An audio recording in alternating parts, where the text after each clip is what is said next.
ating mga guro, sa ating mga pulis, sa mga sundalo, at sa iba't ibang ahensya ng pamahalaan na nagtulong-tulungan upang mapanatiling mapayapa, maayos, kapani-paniwala at tapat ang nakalipas sa Hatol ng Bayan 2025. Ito po ay bilang pagtalima na rin sa kautusan ni Pangulong Ferdinand R. Marcos Jr.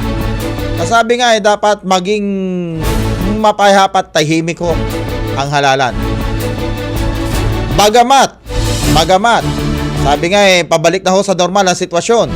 Naghahanda na rin po ang PNP sa ilalim po ng pamumuno ni PNP Chief Police General Romel Francisco Marbil para naman sa nalalapit na parliamentary elections dyan sa Bangsamoro Autonomous Region in Muslim Mindanao. Maraming aral ang kanilang natutunan at kanilang gagawin upang matiyak na sa darating na Oktubre